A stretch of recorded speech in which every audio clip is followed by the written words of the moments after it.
Thank you very much, Shane, and in case I forget at the end, thank you very much for doing all the organisation for this. It's great, it's great. Now, this is going to be fairly light-hearted. It's not just going to be physics. There's going to be some history, some English literature, some geography, a little bit of something for everyone here. And so I hope you have fun. The talk was originally prepared with my colleague Peter Ford, but since he's back in England and I'm in Australia, I'm going to have to present it myself. Also, we gave this talk a number of times, probably now by about 80 times, in the UK, with support for our travel expenses from the UK and Ireland Institute of Physics. And also I've put the Bristol logo there because that's where I come from. So, Einstein. I expect most of you have heard of Einstein, but the image you probably have is of the old man. The work I'm going to talk about tonight is what he did in his youth, age 25, quite a young man. But I've included a description from John Simon, who was the head of the School of Physics in Bristol many years ago, and became more of a philosopher of physics in his later years. But he described Einstein as being what, unfortunately, people have this image of a scientist. Pipe smoking, well, perhaps not so much these days, but fancy hair, an old white male. But that's not the way it is today. And as I said, even that is not representative of Einstein's great works that I'm going to describe tonight. Okay, so he was born in 1879, and I want to start with sort of a little description of what the world was like in 1879. So let's start with the British Empire, Queen Victoria on the throne, the Queen of the UK and colonies. That's where we are today, right? Colonies in 1879. Australia didn't exist, right? There was the colony of New South Wales, the colony of Victoria, and so on. And she was Empress of India. It was the height of the British Empire, large parts of the map coloured red, and in fact, every part of the world had some red, so that we were able to say the sun never set on the British Empire. It was always daytime somewhere in the British Empire. But not everything was satisfactory. There was the Zulu War in South Africa, but even back at home, technology was building up, the Industrial Revolution and so on, but even that wasn't all perfect, as we have an example here. The same year that Einstein was born was the year of the Tabe Bridge disaster. This is a railway bridge, a wrought iron railway bridge, which was opened that year, and very nearly the end of the year, the central section of it, you can see here the piers for the central section, blew away with a train going across in a high gale in the Tay estuary. The Tay is on the east side of Scotland, about halfway up. And a Scottish poet commemorated this with a poem about the lives that were lost in that rail disaster. And I'm delighted to say I have a Scottish volunteer who will read the poem to us in the original. In case it's too Scottish, I have actually put the words on the screen. So, Audrey, I'm going to give you the microphone. So, okay. Okay. This is the Tay Bridge disaster by Mr. William McGonagle. Beautiful railway bridge of the Silvery Tay. Alas, I am very sorry to say that 90 lives have been taken away on the last Sabbath day of 1879, which will be remembered for a very long time. O ill-fated bridge of the Silvery Tay, and I must conclude my lay by telling the world fearlessly, without the least dismay, that your central girders would not have given way, at least many sensible men do say, had they been supported on each side with the buttresses, at least many sensible men confesses, for the stronger we our houses do build, the less chance we have of being killed. Okay, thank you very much.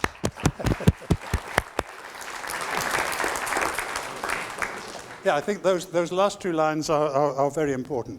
Some people say this is probably the worst poem in the English language. Okay, so that was what was happening in the UK, what was happening in the rest of the world. Germany, where Einstein was born. Germany hadn't existed for very long. It was created in 1871, Einstein born in 1879, by bringing together all the German-speaking states. That was done by Bismarck, the Chancellor of Prussia, one of the largest German states, bringing them together to form the German Empire. And actually, it was because of the German Empire that Queen Victoria was persuaded to take the title of Emperor of India, because she thought she should be up with her cousin there. Her cousin was an emperor, not just a king, the Kaiser in Germany. So instead of being queen of the UK and colonies, Queen Victoria was made the Indian emperor. Rapid industrialization occurring in Germany, coal and steel, railways, and so on, in 1879. There's Bismarck, the Chancellor of Prussia. What was happening in America? Well, similarly, America was being industrialized. There's a Southern Pacific, or Central Pacific Railroad joining east to west in America. They were recovering from the Civil War, which had only ended a few years before, but they were being rapidly industrialized. By contrast, Russia was still a very agrarian, agricultural society with landlords and peasants.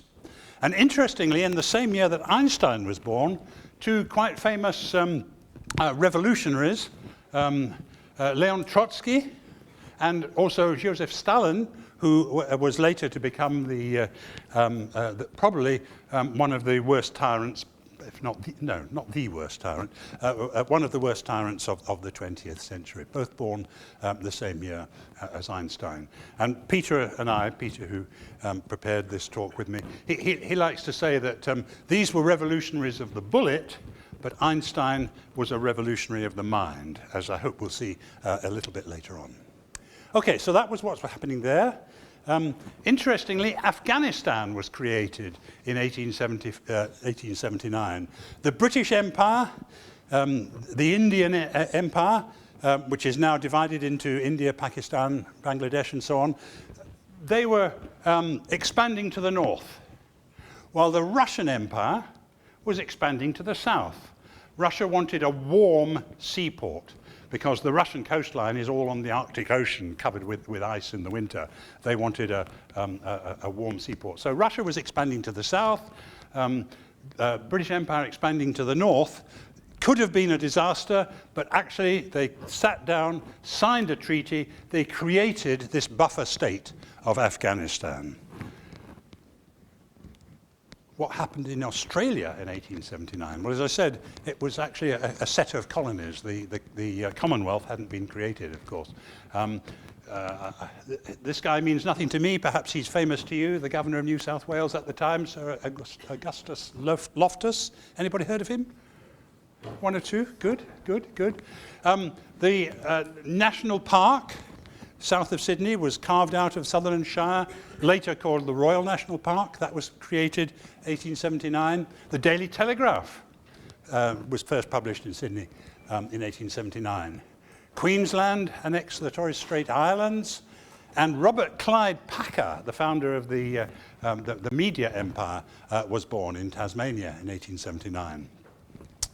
On the other hand, in the 8th of February that year, Ned Kelly raided this town, locked up the policemen, stole their uniforms, cut the telegraph line, and robbed the bank.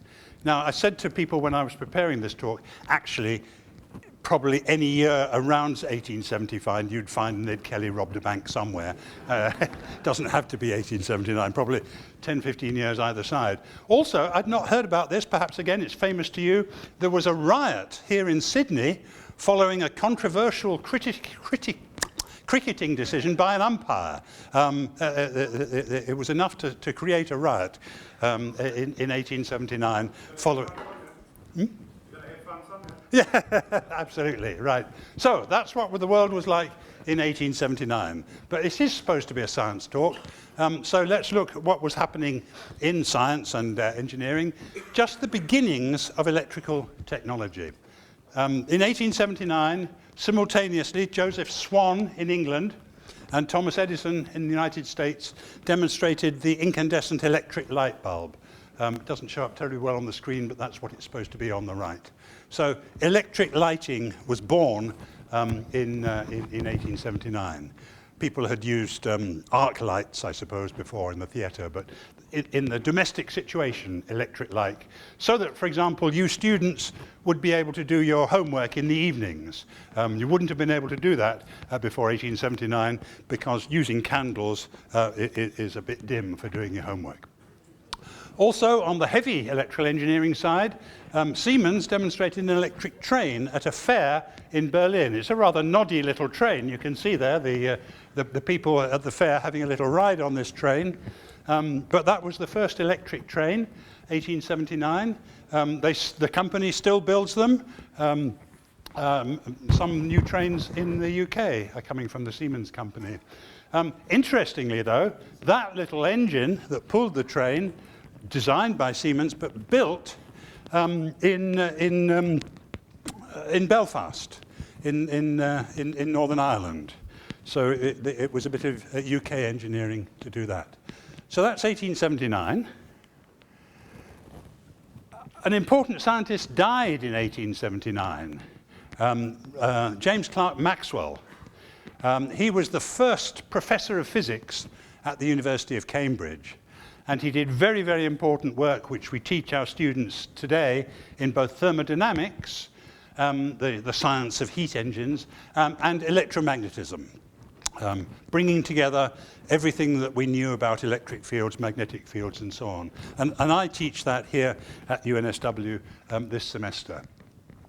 By 1873, so just before Maxwell died and just before Einstein was born, he'd shown that light was just a small part of a very large electromagnetic spectrum stretching from radio waves through light to X-rays. And all of those waves, electromagnetic waves, including light, travel with the speed, which we use the symbol c, a speed of 299,792,458 meters per second.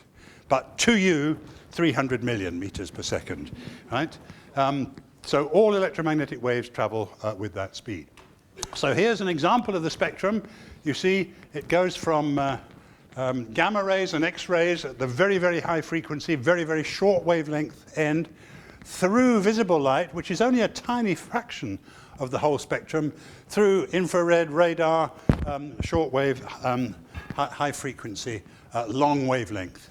And the visible light is almost an octave. It almost spans a power of 2, from 400 to 700 nanometers, billionths of a meter.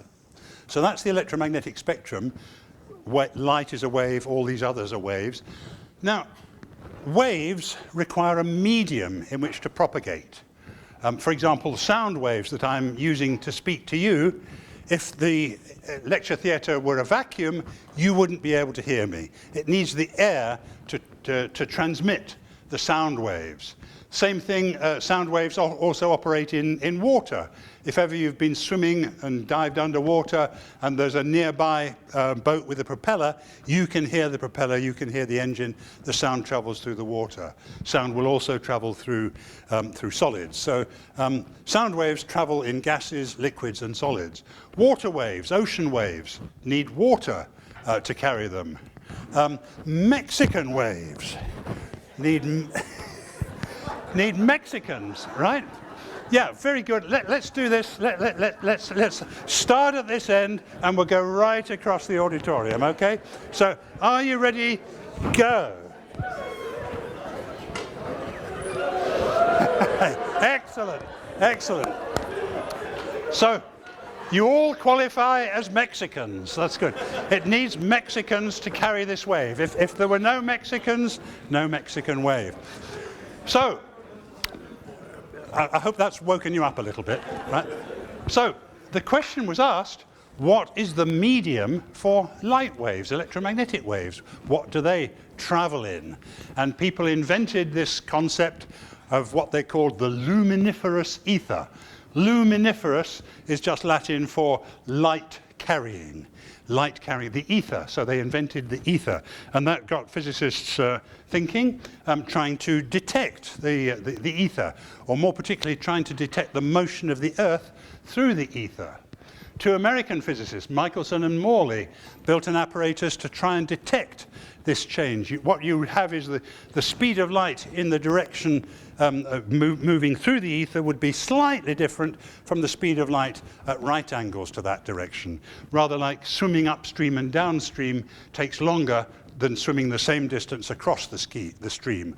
Because what you gain swimming downstream, you more than lose swimming upstream. So the overall time would be longer in the direction of motion of the Earth through the medium, through the ether, than it would be crosswise. But they had a very sensitive apparatus over the years.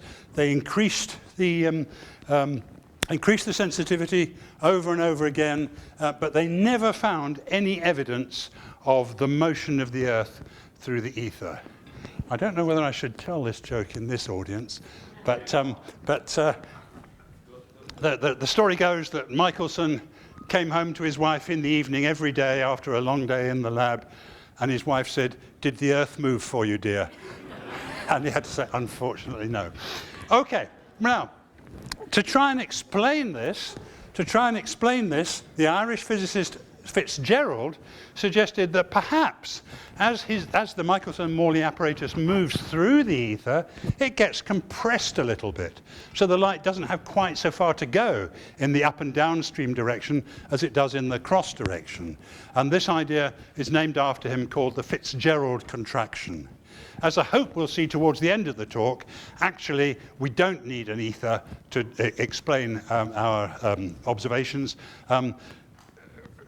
There is a contraction, a measured contraction, but it's not a real contraction in the direction of motion. Anyway, there's George Fitzgerald. Looks as though he's seen the bottom of a glass of Guinness a few times, doesn't he? Okay, now, it is supposed to be a talk about Einstein, so let's move forward. Einstein was born 14th of March in Ulm, in southern Germany, in the district of Baden-Württemberg.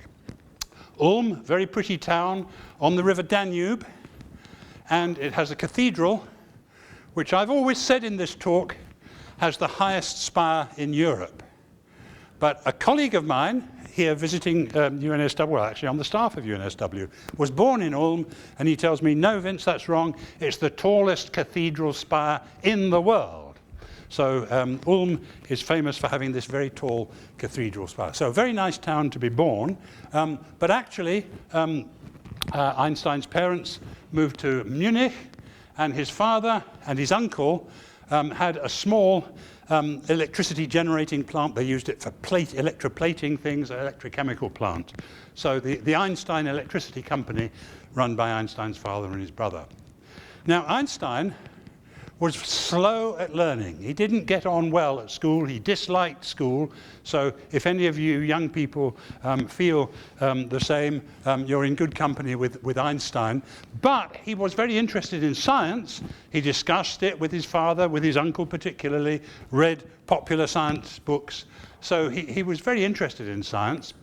Now, when he was 15, so towards the end of his schooling, his parents, or the father and brother, had a failed business venture, and they moved to Milan in Italy. But they wanted Einstein to finish his schooling, so they left Einstein behind in Munich to finish his schooling. But Einstein wasn't having any of this. He left the school and had a jolly time in Italy, not just in Milan with his parents, but traveling around Italy. And again, my colleague Peter, when he gives this part of the talk, he always says, if you're going to spend a year enjoying yourself, he couldn't think of any better place to do that than Italy. But now for you young people who feel like Einstein, here comes the moral. He realized that if he wanted to get a decent profession, a decent job, he would have to complete his schooling. It's all right knocking around Italy, but he should go back to school. So instead of studying in Germany, in Munich, he studied at Aarau in Switzerland, and then went on to the Federal Technical High School in Zurich, with the idea of becoming a teacher, a mathematics and science teacher, a very noble profession. But after he graduated from the ETH, he was unable to obtain regular employment as a science teacher, but he did do occasional tutoring and substitute teaching. When teachers were ill, he would stand in for them. But he didn't have a full-time job as teaching. However, after a little while, I think actually by pulling family connections, he was able to get a job in the Swiss Patent Office in Bern. Now, sometimes when I'm talking to an audience of young people, they don't really understand what a patent officer does. The idea is that if somebody has a splendid invention, rather than let everybody copy it, they take it to the government office, the patent office, and the patent officer examines it, checks whether it has a chance of working, and grants exclusive rights to that company for 15 years, 30 years, whatever it might be. So that's what Einstein did. He analyzed these inventions and new techniques and decided whether they should be protected from copying given patents. And it is said that one of the ideas that he passed, one of the ideas that he accepted as a patent was Toblerone. You know Toblerone chocolate, the triangular chocolate, very special shape. That was protected by a patent on the recommendation of Einstein in his job there. So if you like Toblerone chocolate, you can thank Einstein for that. So he was a patent officer third class in Bern, the capital of Switzerland. Oops, I'm going the wrong way. So yeah, in the Swiss Patent Office. Right. In 1903, he married a Serbian girl, Mileva Einstein, who had been a fellow student at the ETH, the Federal Technical High School in Zurich. They had two sons, Hans Albert and Edward Einstein, both of whom were born in Switzerland. And actually, even before they were married, bad thing in those days, before they were married, they had a daughter called Liesel. But she was given away for adoption. They didn't keep the daughter. She was probably given to family of Mileva back in Serbia. And unfortunately, we know nothing more about her. Did she give rise to a whole generation with Einstein's genes? We don't know. She was given for adoption, and nothing more is known about her. So there's the picture of Mileva with her two sons, but not her daughter. While he was working at the patent office, he was also studying for a doctorate, a PhD, at the University of Zurich, and he received his doctorate in 1905. So during those 7 years while he was working in the patent office, he was working on his doctorate, but he was working on some other revolutionary ideas, as we'll see in a moment. He laid the foundations of a large part of 20th century physics. And in 1905, this miraculous year, he wrote 5 scientific papers of fundamental importance. 5 papers in 3 broad categories. So sometimes people just say 3 ideas, but 5 important papers. Here's one of them. If any of you speak German, you'll be able to understand the title, Zur Elektrodynamik bewegter Körper. Translated, the electrodynamics of moving bodies probably doesn't mean a whole lot more to you anyway, even in English. But this was the foundation of the theory of relativity, special relativity. But that was only one of his revolutionary papers. We'll come to that last, but we want to look at the other ones first. So as I say, I've divided them into these 3 broad groups. The first 2 papers, I've called them 1 and 1A, on the motion of small particles. It had a long title, which I've abbreviated there. This gives an explanation of Brownian motion, which I'll talk about in a moment, in terms of the random impacts of molecules on visible particles. Gave convincing evidence for the existence of molecules. 1905, the chemists believed in molecules because molecules explain Dalton's ideas of how they always combine, elements always combine in the same ratio by mass. So for example, if you take 16 grams of oxygen, 2 grams of hydrogen to make 18 grams of water, it's always in that proportion. And that was explained very well by molecules. But the physicists weren't convinced. They said, well, it's a nice mathematical idea, but we can't measure these molecules. We don't know how big they are. We don't know the mass of the molecules, or alternatively, we don't know how many molecules there are in a fixed amount of material. So a nice idea, but the physicists weren't convinced until Einstein came along. The second one, a long title, which ends with the emission and transformation of light, this is where Einstein proposed the particle nature of light. Some of you may have heard of wave-particle duality, that light and other particles sometimes behave as classical particles, sometimes behave as waves. So we'll look at that in a moment, in analyzing the photoelectric effect. And then finally, the paper I just showed you on the electrodynamics of moving bodies, which is exploring the implications of having an invariant speed of light. Speed of light the same for everybody. What would that do to our measurements? And so those were the first 3 or 4 papers that he wrote. And then during the summer of 1905, he realized he could take this idea a little bit further. So in the autumn, he published a 5th paper, 3A I've called it there, because it relates to 3. He took this idea of relativity a little bit further, and he published probably the only equation I'm going to show you tonight. Right? I said very little mathematics, but couldn't resist one equation, E equals mc squared, which shows that E, energy, and m, mass, are very, very closely related, almost the same thing. Okay, so let's look at these 3 ideas in a little bit of detail. Brownian motion. This is when you have some very, very fine particles, dust particles, pollen particles with a characteristic one, plant pollen. If you sprinkle pollen on water and look at it in the microscope, those little pollen grains appear to be jiggling about all the time. And people at first thought, oh, well, that's because they're alive. They come from plants. Plants are alive, so these pollen grains are alive. Well, Robert Brown, Scotsman again, right, didn't discover this motion. It had probably been discovered more than 50 years before, when the microscope was first invented. And he didn't explain it either, but he did show that it's not because of a life force. It's not because the little pollen grains are alive. He had access to a local museum. He had pollen grains that were 10 years old, 50 years old. They still jiggled about. And of course, the clincher is if you use chalk dust, which clearly isn't alive, it still jiggles about. So I think this is marvelous. He didn't discover the phenomenon. He didn't explain the phenomenon. All he did was show what it wasn't, and yet it's named after him. Right? Isn't that wonderful? Well, I wish I could do something like that and have some Smith effect that was named after me.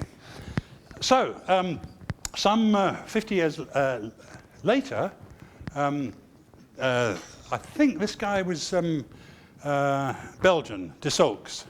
He said, in my way of thinking, the phenomenon is a result of thermal molecular motion in the liquid environment. So it's these hypothetical molecules that the physicists didn't believe in were causing this random motion of the pollen grains. And I've got a little animation of that, which I will try to show you. I don't know whether N shows exactly what I want to do, but let's do it anyway.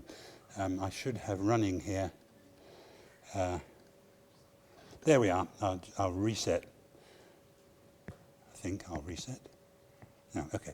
So what you have on the left, the ring represents the eyepiece of the microscope. So you're looking through that green ring and you see a little blue dot, which is a pollen grain. And it's moving around. In fact, the path is shown on the diagram there, that little wiggly black line, that's where it moves. And the idea of de Saulx, and later, as we'll see, followed by Einstein, is that what's actually happening is that blue pollen grain, small as it is being bombarded. When it goes off one side, it comes back on the other. Is being bombarded with tiny, tiny molecules which are in thermal motion, and that's what produces the random motion. I've got another demonstration of that before I start the slide again. Audience participation. I want you to be molecules, and here is the pollen grain. Right?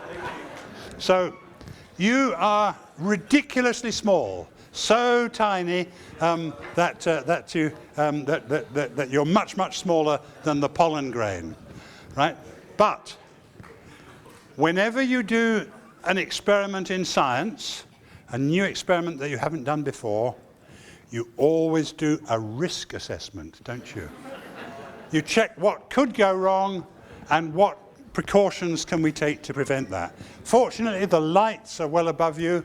Try not to hit the projectors, but I think actually this pollen grain is sufficiently light that it won't do damage to the projectors. Okay, and you all know the rules of volleyball, don't you? That it mustn't hit the ground. Are you ready to be molecules?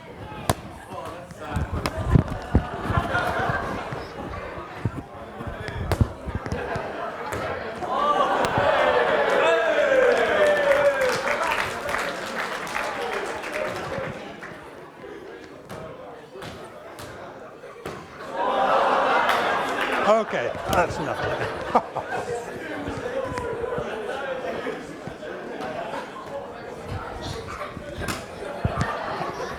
Come on, we've only got an hour. Thank you.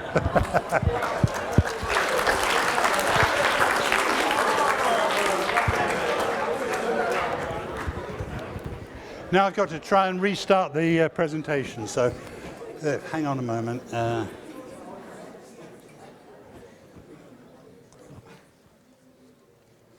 Okay, so that's Brownian motion. As I explained on the previous slide, the chemists believed in molecules, but the physicists were not able to measure the size, the mass of molecules, so they had yet to be convinced. Actually, there is a branch of physics called the Kinetic Theory of Gases, where you explore the pressure of a gas on the walls of the vessel in terms of the molecules bouncing off and exchanging momentum. But in that, you always get the product of the mass of the molecule times the number of molecules in the gas. So it never tells you separately the size of the mass of the molecules or the number of them.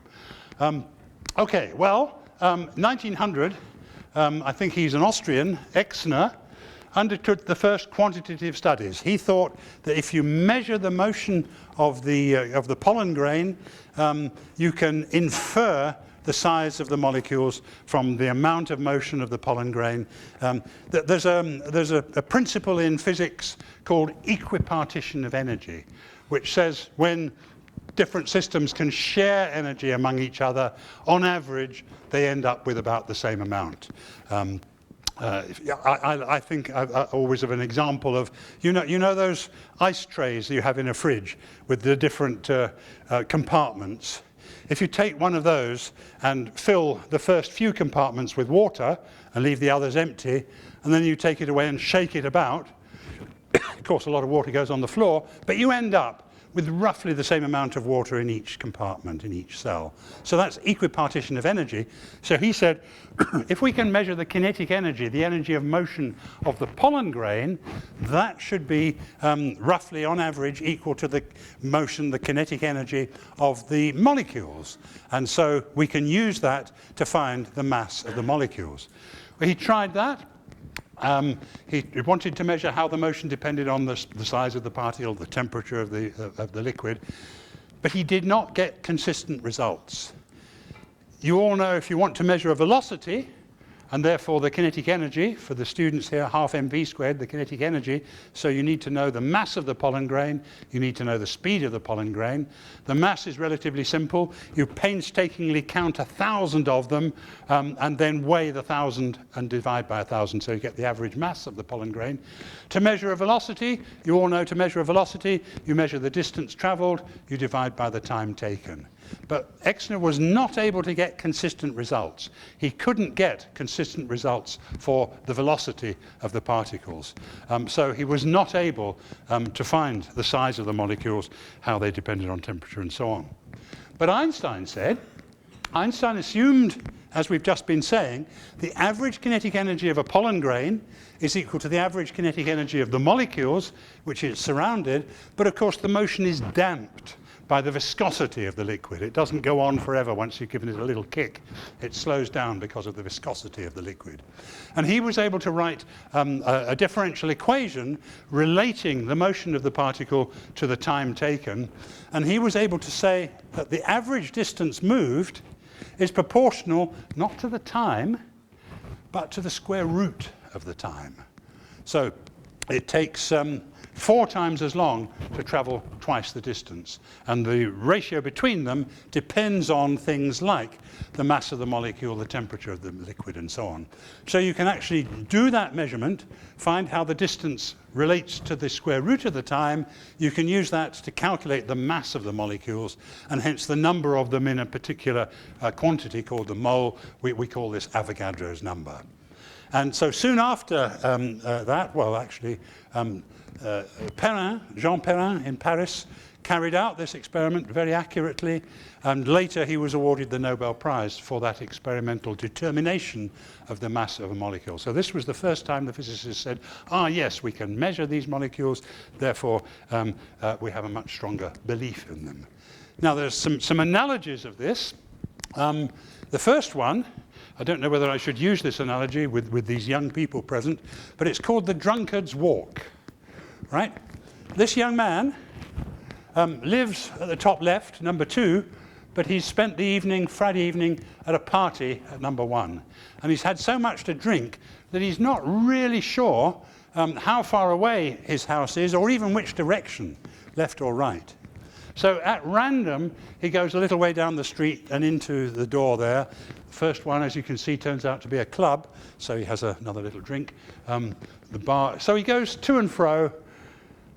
Sometimes he gets home quickly, and this is the bad thing about it. It's not just one Friday night. It's pretty well every Friday night he does this, gets lost. But sometimes he gets home quite quickly in his random choice of direction and how many doors to go. Sometimes it takes him a long time. But the average time is related to the distance. So you could imagine, suppose he moved, or the party moved, the party was twice as far away. You can tell me how much longer it will take him to get home on average. It's not twice as long, it's 4 times as long, because it goes like the square root of the time. Very, very good. So I hope none of you do this, and certainly not every Friday night. Another one, this is one that probably you have done, is snakes and ladders. Yeah? Does this exist in Australia? Does it? Okay, good. So although it's done on a square board, it's really a one-dimensional thing. You have to go from 1 to 100, right? But you throw a dice, so of course it's random. Sometimes you hit on a ladder and you go up. Sometimes a snake and you go down, sometimes a long way. So if you have this game, you can't say how long the game is going to last, but you could play it again and again and again, and you could find the average time it gets one player to get from square 1 to square 100.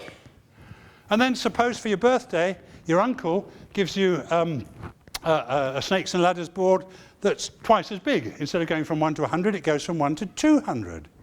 So once again, you'll be able to tell me the average time it takes to finish the game is going to be 4 times as long. You're good, very good audience tonight. One other example, I don't know whether I should really use this, is fluctuations of share prices on the stock exchange. Right? This is, of course, what was responsible for the crash in 2008, so probably not a good example to give you of the application of physics and maths. But what they technically call the volatility of the share, how quickly it moves up and down, that's obviously the analog of the temperature of the water in the Brownian motion. And what people are interested in what they call derivatives, what's going to be the price of the share in 6 months' time. Of course, you can't say exactly, but you could say what the average movement is going to be, just like you can say what the average movement of the pollen grain or the average movement of the drunkard or the snakes and ladders. So it's all governed by the same mathematical equation, which actually was not only discovered by Einstein, but also by Polish physicist Smoluchowski. So we call it the Einstein-Smoluchowski equation. So there we are, Brownian motion evidence, measurements of molecules. So let's move on to the next topic, because I'm rapidly running out of time. Photoelectric effect. Now for this, you need to know a little bit of science. I expect most of you do know that atoms and molecules contain charged particles. In 1905, people knew that because the electron, negatively charged particle in all materials, was discovered by J.J. Thomson. And he was able to measure, Millikan was able to measure the charge. Thomson measured the ratio of the charge to the mass. So in 1905, people knew that there were electrical charges. They knew about electrons. They didn't know about the positive charge. They knew that matter is electrically neutral, so there's got to be positive charge there somewhere.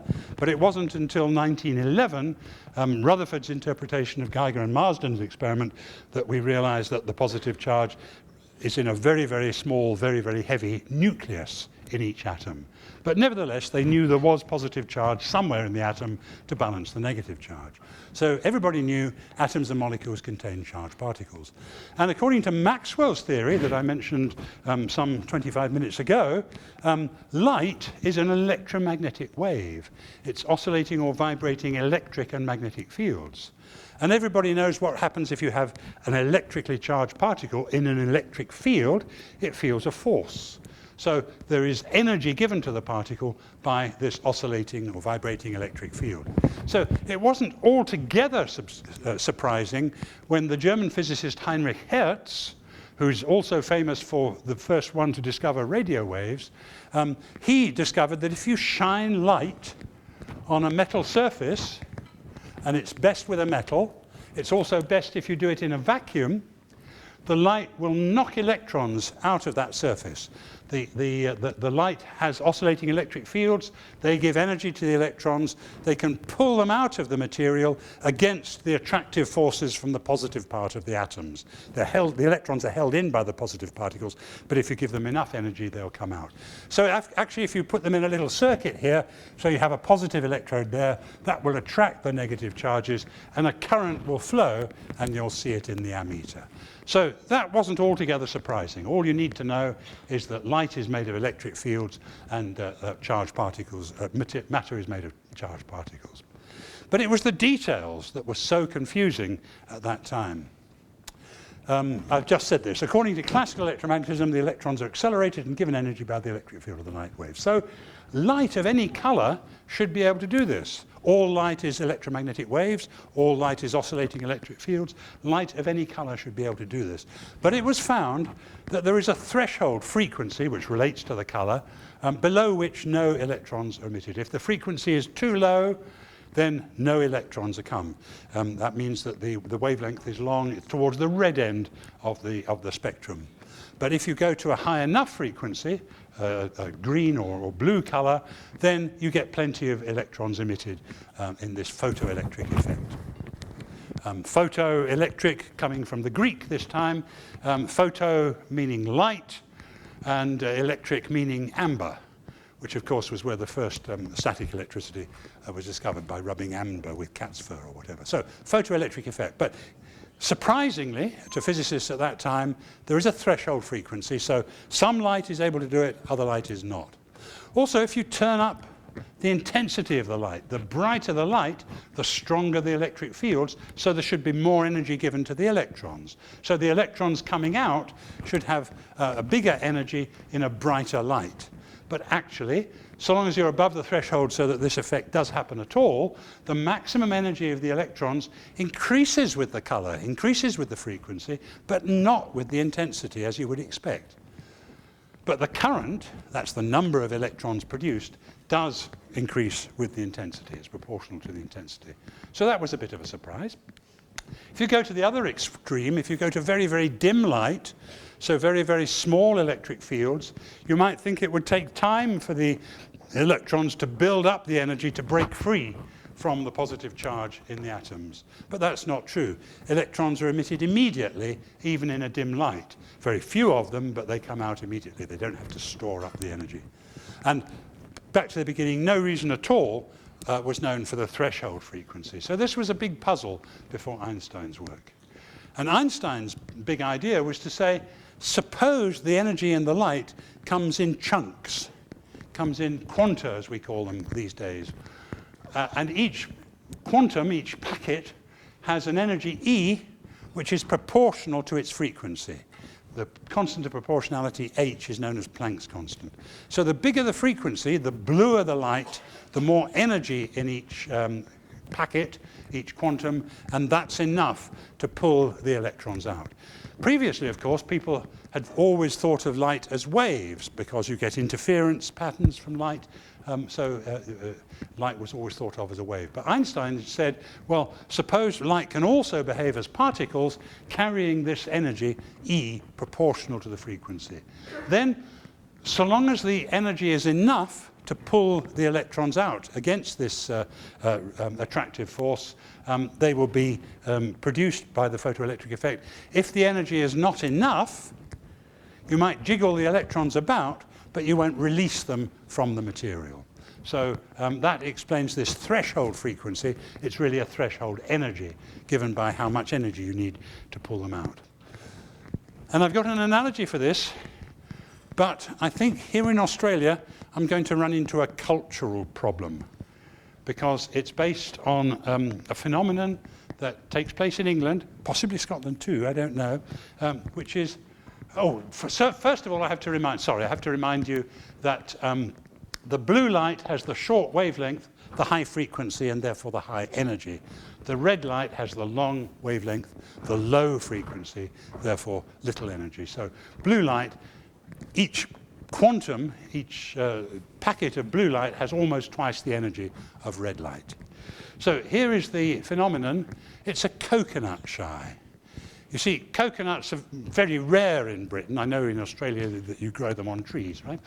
But they're very rare. And so after the war, when coconuts first became imported, this is a village fair, right?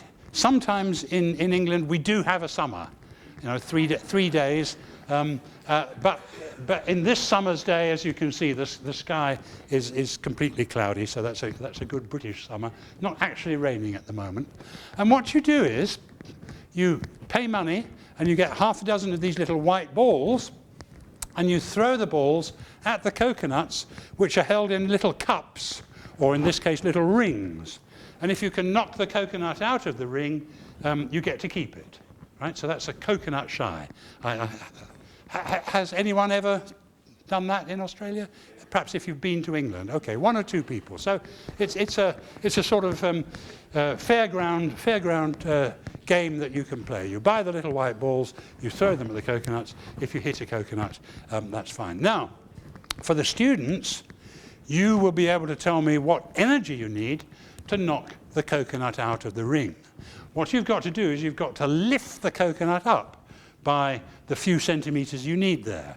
And so if the mass of the coconut is m, and the little height that you have to lift it up by to release it is h, and the strength of gravity is g, you should be able to tell me what the energy required, the gravitational potential energy, to lift that coconut out of the ring. Anybody going to offer that? Shout out at me. Mass m, strength of gravity g, height h that we need to lift it by.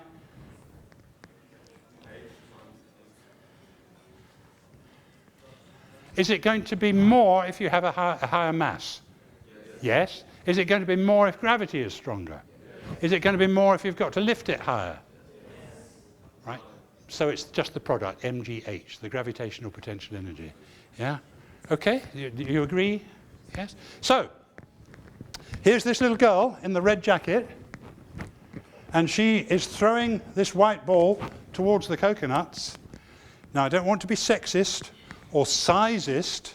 It's not because she's little, and it's not because she's a girl, but because she's wearing a red jacket, right? The energy in her quanta, in her little white balls, is not enough to knock the coconuts out. So even if she's very accurate and hits a coconut each time, all she'll do is wobble it about in that little ring. She won't release it, so she won't get any coconuts. However, this strapping young man in the blue jacket So it's not because he's male, it's not because he's twice the size of the little girl, but because he's wearing a blue jacket. I have to be very careful here and say the energy in his photons is nearly twice as much. Sometimes I fumble and I say the energy in his balls is twice as much. The energy in his photons, in his quanta, is twice as much as the girl in the... So every time he hits a coconut, it's plenty of energy, more than MGH. He knocks the coconuts out and gets to take them home. So that's the analogy of the photoelectric effect. You need enough energy to release the electrons against the electrical force holding them in. It's just the same as you need enough energy in the quanta there to release it against the gravitational force in the coconut shine. I would like to have brought in a number of these posts with the coconuts in and let you all try, but there isn't time. So that's the analogy for the photoelectric effect. Third topic, we're almost there, special relativity. Now, special relativity I like to think of as a democratic principle that I used to say when I gave lectures to the first years in Bristol on relativity, I used to say all physicists are equal. We have the same physics laws, the same physics textbooks in Bristol, where I come from, Bath, where Peter comes from. Even here in Australia, where you're upside down, it's the same laws of physics, right? So, but then I found that actually the people coming to the lectures in the first year weren't all physicists. There were some chemists, there were some mathematicians, there were some geologists. So I had to be even more democratic and say all observers are equal. Anybody doing physics measurements, whether they're a chemist or a geologist. And in brackets is that little word inertial. Inertial just means not being accelerated. So anybody who is either at rest or moving with a steady speed in a straight line, not in a curve or starting and stopping, not accelerated, an inertial observer, all of them are equal. And this principle had been known for many, many years. It goes back to the time of Newton and Galileo. They knew that the laws of conservation of energy, conservation of momentum, were the same for all physicists. You could imagine if you're an expert snooker player, right? You're used to playing snooker on a table that's at rest, but if you put your snooker table on a train, and so long as the train is going at a steady speed in a straight line, not round a curve or starting and stopping so that all the snooker balls go to one side or the other, so long as it's going at a steady speed, you can still play snooker just the same because the conservation of energy, the law of conservation of energy, law of conservation of momentum is just the same. You could even get on an Airbus A380 and go at whatever it is, 800 kilometers an hour, so long as it's a steady speed, not going up or down, sideways, diving. So long as it's at a steady speed, you can still play snooker on your Airbus A380. So that was known for centuries. But Einstein's contribution was to say, well, Maxwell's equations suggest that this should be true not just for kinematics, not just for snooker balls, but also for electricity and magnetism and light. The speed of the observer should not matter. And in particular, all observers will measure the same speed of light. This number, 299,792,458 meters per second, is the same for all observers, whatever their velocity, whatever their upside downness, because they're in Australia, they should get the same. Now, for this, I need 2 volunteers from the audience. Usually I take 1 male and 1 female. So let's have 2 females, though, because they're so keen. Right. If you'd like to stand there, one of you, what's your name? Kaya. Kaya. And yours? Okay. What I want you to do is, first of all, again, we do a risk assessment. So we're not going to throw this tennis ball. You're just going to roll it along the floor. So for the first experiment, I'd like you to roll it at 5 meters per second. That's you don't have to catch it. Okay? Good. So you measure 5 meters per second, you measure 5 meters per second, we all measure 5 meters per second because we're all at rest relative to each other. But now this time, when I say go, you roll it at 5 meters per second, and you walk towards her at 1 meter per second, which is an ordinary walk. Maybe start from a little bit further away, okay? So when I say go, you walk towards us at a steady walking pace, 1 meter per second. You roll it at 5 meters per second. Ready, go. Okay, so we all measure 5 meters per second, but what does she measure? Is she going to see it going faster or slower? Faster. Right, you're all confused because you've read v minus u. What I want you to notice is that the speed of the ball is plus 5 meters per second, and the speed of the little girl is minus 1 meter per second because she's moving in the opposite direction. So it's 5 minus minus 1. So it's 6. Good. And now if you turn and face the other way, remember you don't have to catch the ball. And I'll say go, and you walk 1 meter per second in that direction. Ready, go. Okay, this time she measures 4 meters per second. Very, very good. Let's have the tennis ball. Come, yeah. So that's what happens with ordinary objects at ordinary speeds. But suppose we do the same experiment with light rays. So here's my little wind-up torch. Right? So if you shine that, you measure 300 million meters per second. You measure 300 million. If you walk towards her at 1 meter per second, you don't measure 300 million and 1, you still measure 300 million. And if you turn and walk the other way, you don't measure 300 million minus 1, you still measure 300 million. Okay, thanks very much. That's excellent.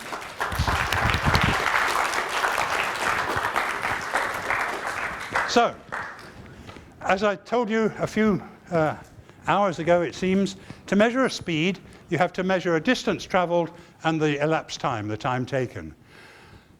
How are we going to arrange to get the same answer, 300 million meters per second, even if people are moving? It's not adding and subtracting the velocity as it is for slow objects. And the answer is our measurement of distance or our measurement of time, or in fact both. Our measurement of distance and our measurement of time is not as simple as we thought it was. And we can summarize this by the phrase, moving clocks run slow, moving objects contract, just like this Fitzgerald contraction that I mentioned before. And I've just got time, I think, to show you the first part of that, moving clocks run slow. And I want to introduce a very special clock called the light clock. And this is just 2 mirrors and light bouncing between. This tennis ball represents a little pulse of light bouncing between them. We all know the speed, 300 million meters per second.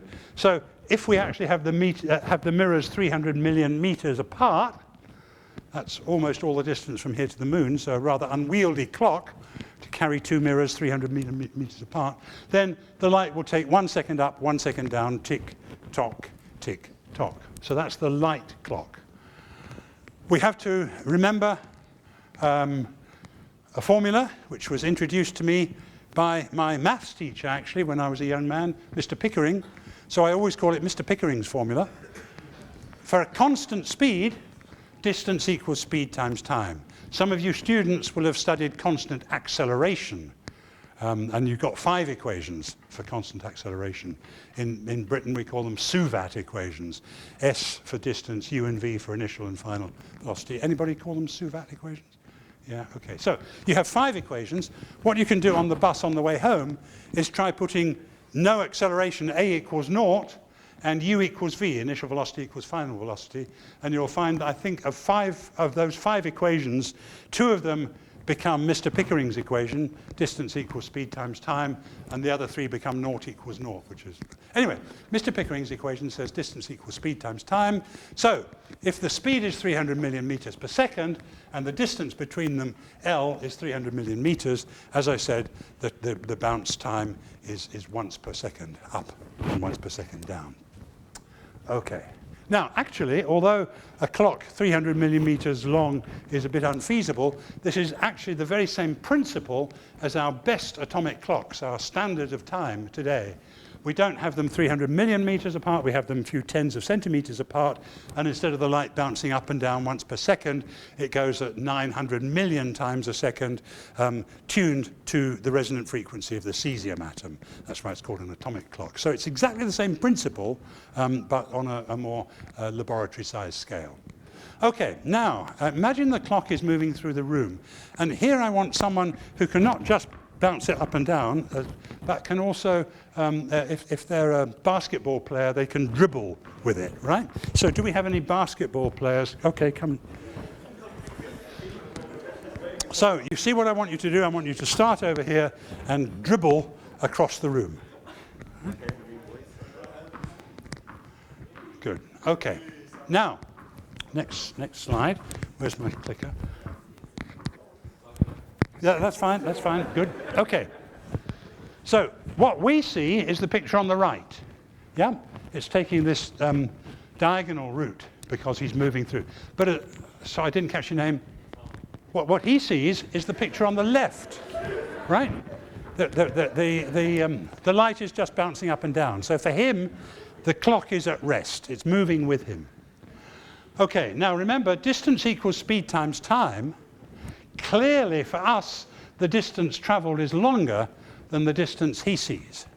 In fact, some of you may recognize this as a right-angled triangle and be able to do Pythagoras' theorem, but I'll leave that out tonight because I promised only one equation. Distance equals speed times time.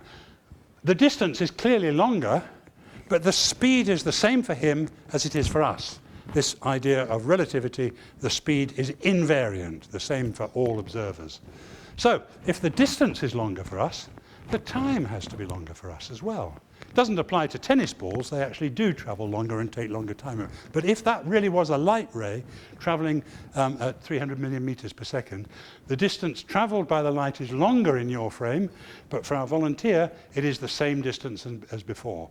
And the speed of the light is the same for both of you, so the time of each tick is longer, a little bit longer for us than it is for him moving with us. He doesn't see the clock moving, but we do, and so we say the moving clock takes longer between ticks. Moving clocks run slow. Okay, thank you very much.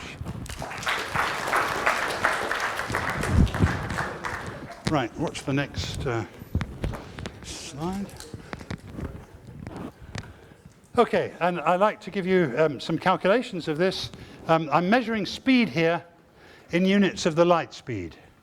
So 0 means you're at rest, and therefore time is not slowed down at all, the ratio of 1. 1 tick for him is 1 tick for us. If I asked him to run through the room at 55% of the speed of light, okay, I'm not going to ask you to run through the room at 55.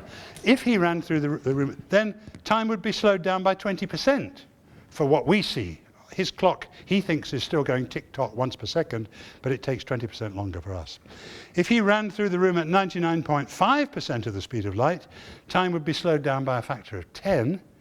And if he was a proton in the Large Hadron Collider, traveling at 99.9999991% of the speed of light, time would be stretched out by a factor of 7,000. The time that we see is 7,000 times the time that the protons see, because they're traveling so close to the speed of light. Okay, now, if you want to know more about special relativity, as you can see, I've only just been able to touch on it. If you want to know more about special relativity with some excellent animations, go to this website, or it's easier if you just remember UNSW, that's where you are today, Einstein, that's what I've been talking about, and light. Google search UNSW Einstein light, and you'll get some excellent animations, much more information about special relativity. Okay, so I used to say summary, but everybody thought we were nearly over, and I have to disappoint you. There are still a few transparencies to go. So summary so far. Einstein explained Brownian motion. This was the first real physics evidence for molecules, and in fact Perrin was able to measure the mass of the molecules, or measure Avogadro's number, and he got the Nobel Prize for that. The photoelectric effect, electrons can be knocked out of atoms by light, so long as it has high enough energy. That's the key point. The energy is in these packets, in these quanta, or what we nowadays call photons. Light can behave as particles as well as waves, and that's still a mystery to all of us. So if the frequency is high enough, if it's blue enough, it will have enough energy to do that. So this was the very first evidence for these particle properties of light using this formula. The energy carried in each quantum is equal to h times the frequency of the light.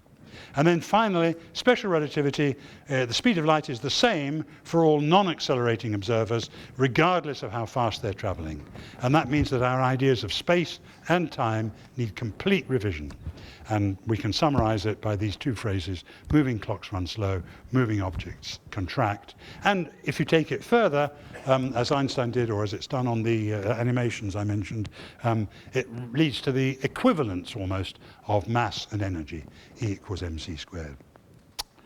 Okay, that was 1905. Wonderful ideas from Einstein, which set the path for physics in the 20th century. What happened afterwards?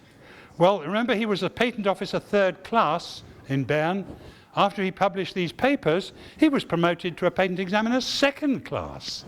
You might ask, what on earth do you have to do to get first class? But he didn't stay around to do that.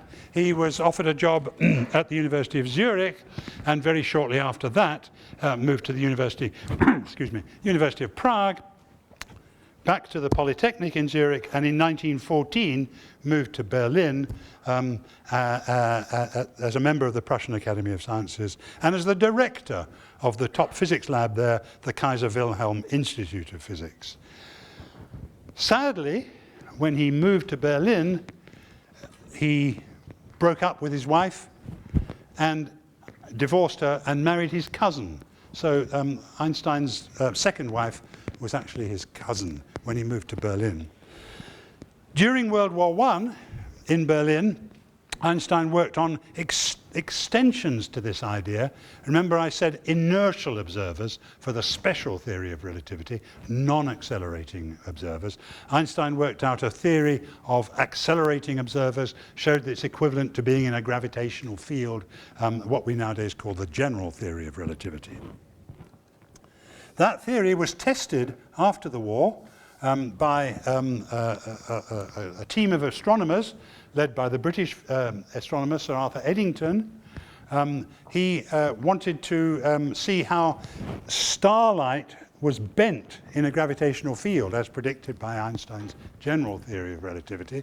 And of course you can't see stars close to the sun, which is where the bending of the light would be most, except in a total eclipse. During a total eclipse, you can see the stars round the sun, you can measure their positions, and this team of astronomers measured that and confirmed his theory. And of course it made the press, because here was a German theoretician with his theories being tested by a British astronomer immediately after the war. So trying to bring the countries together. That fitted his general theory of relativity. And that meant, because of the publicity of this, Einstein was very much in the public eye, and he was able to put the weight of his name behind various causes which were important to him. Pacifism, the ending of war, and Zionism, a home for the Jewish people. Einstein was Jewish, although not a practicing Jew, but he was active in the creation of the Hebrew University in Jerusalem. In fact, because he was Jewish and because this was the Nazi period in Germany, he came under increasing attack by anti-Semitic groups and saw the writing on the wall. And so he actually left Germany, moved to America, got a position at the newly formed Institute for Advanced Study in Princeton. That's where he spent the rest of his life, in Princeton. Well, of course, for lecture tours, but that was his home for the rest of his life. And he became an American citizen in 1940.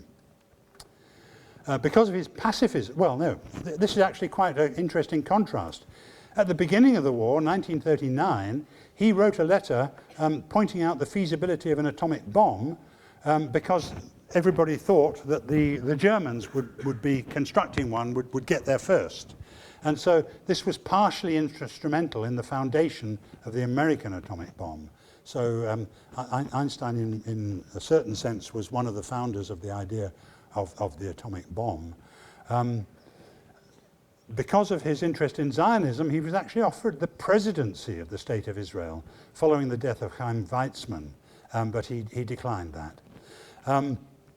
However, his pacifism won through. One of his last letters was to sign a plea initiated by Bertrand Russell and others for the renunciation of nuclear weapons and the abolition of war.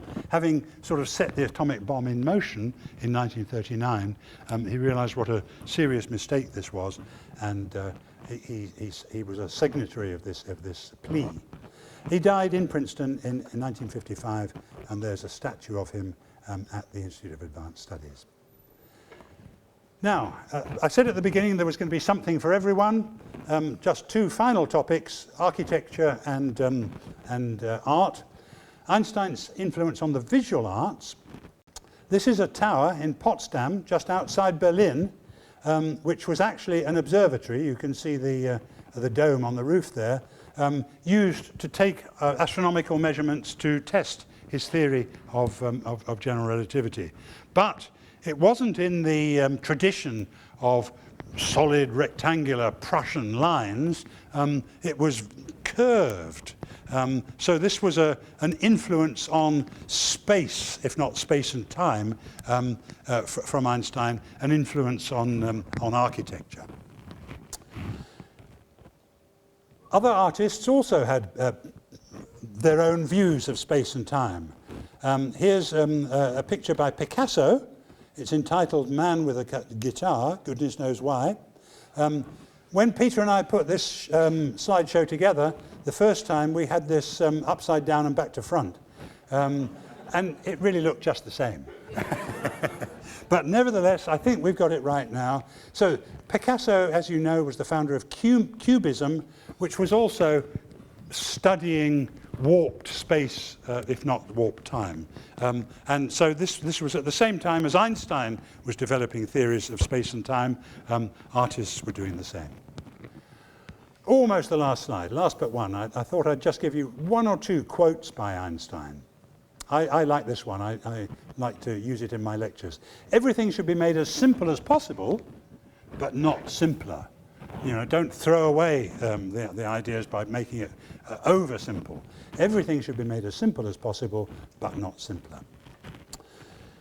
God is subtle, but he's not malicious. You know, God set out these ideas, these laws of physics and so on. Some of them are a bit peculiar, but they have to be that way. They're a little bit subtle, but God didn't invent these laws of physics to get us all scratching our heads. He's not malicious. As I said, Einstein was Jewish, but not a practicing Jew. He did believe in what he called the Old One. So he had some sort of grounding in religion. Here's a good one. If my theory of relativity is proven successful, Germany will claim me as a German, and France will declare that I'm a citizen of the world. But should my theory prove untrue, France will say that I'm a German, and Germany will declare that I'm a Jew. When I'm judging a theory, I ask myself, if I were God, I would have arranged the world in such a way. So he asks himself, if he was God, would he have done it that way? And here's a good one for you young people. Great spirits have always encountered violent opposition from mediocre minds. You come up with a brilliant idea and you share it with your friends and they all say that's nonsense, right? So don't listen to them. Great spirits has always encountered violent opposition from mediocre minds. And the final transparency, it's in French. Imagination is better than knowledge, much more important than knowledge.